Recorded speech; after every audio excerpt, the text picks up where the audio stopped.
Walong showbiz personalities na tatakbo sa darating na halalan ngayong 2025.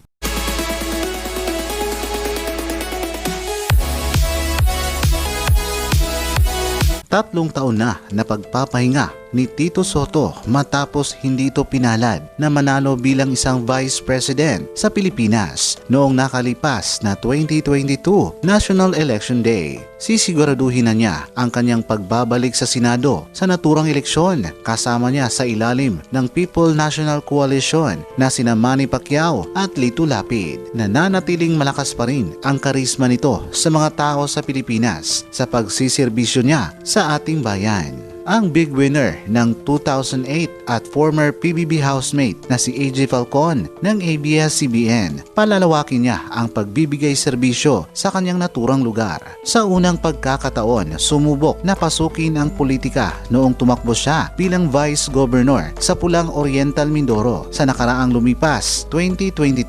Sa darating na halalan ngayong 2025, nangunguna ang pangalan ni AJ Falcon na tatakbo bilang isang kongresista sa pangalawang distrito ng Mindoro. Sa nababalitang tatakbo ito ngayong 2025, inanunsyo na ni AJ Falcon ang pagtatapos niya sa kursong Arts and Political Science, Major in Local Government Administration sa Universidad ng Makati City. Magbabakasakali ang aktor na si Lito Lapid na gusto nitong mananatili sa kanyang pwesto sa Senado dahil sa pagtakbo nito sa 2025 halalan ng Pilipinas or midterm election, habang ang aktor ay ikaapat niya na ito sa kanyang posisyon sa National People's Coalition Party. Nabansagan siya bilang Supremo ng Senado na dating naging Vice Governor at Governor ng lungsod ng Pampanga sa 2004 noong siya ay na-elect bilang senador at nakabalik noong 2010. Siya ay namamahinga ng ilang years matapos di ito nagwagi sa eleksyon bilang isang mayor ng Angeles City noong 2016 at bumalik ito sa 2019 sa Senado. Nag-anunsyo na ang PDP partido ng Democratic Pilipino sa pagsama ng aktor na si Philip Salvador sa line-up na magaganap sa halalan sa naturang eleksyon sa 2025. Ang partidong ito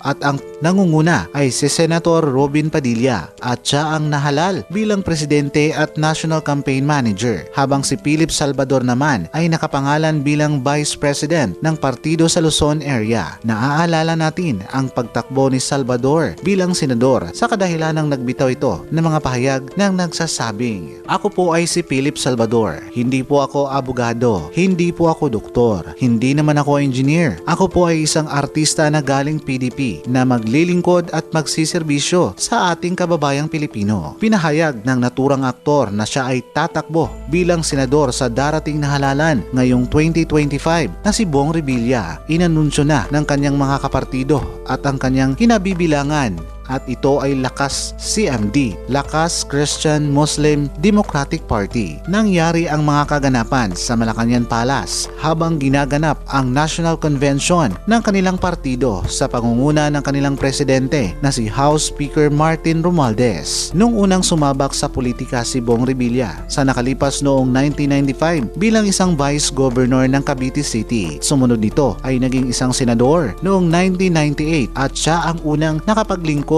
bilang unang senador sa 2004. Sa ngayon, may dinadalang mabigat na karamdaman ang sikat na vlogger at kasalukuyang doktor na si Willie Ong, kaya lalaban siya at di magpapahuli para sa kanyang hangad na magkaroon ng pwesto sa gobyerno sa darating na halalan ngayong 2025 midterm election. Subalit napayuhan na siya ng kanyang mga doktor na wag daw itong tumakbo sa darating na halalan dahil wala na siyang natitirang oras, kaya sinabi ni Doc Willie Ong na gusto niyang makapaglingkod sa ating bansa. Noong nakalipas na 2022 election, tumakbo ito bilang running mate ni Isko Moreno para maging Vice President, ngunit siya ay di pinalad sa naturang eleksyon. Sa ngayon, nagdudulot ng maraming stress sa kanyang buhay noong pagtakbo niya sa nakalipas na taong 2022 at ito ang nagbigay sa kanya ng sakit o tinatawag nating cancer noon at hanggang ngayon. Bali-balitang tatakbo itong muli sa politika at pagbabalik sa naturang boxing champion na si Manny Pacquiao sa Senado sa 2025 midterm election. Hindi siya pinalad pinalad noong 2022 sa National Election Day para sa kanyang pangarap na maging isang presidente ng Pilipinas. Kaya nakapag-decide na ito na babalik na lang siya makalipas ang 3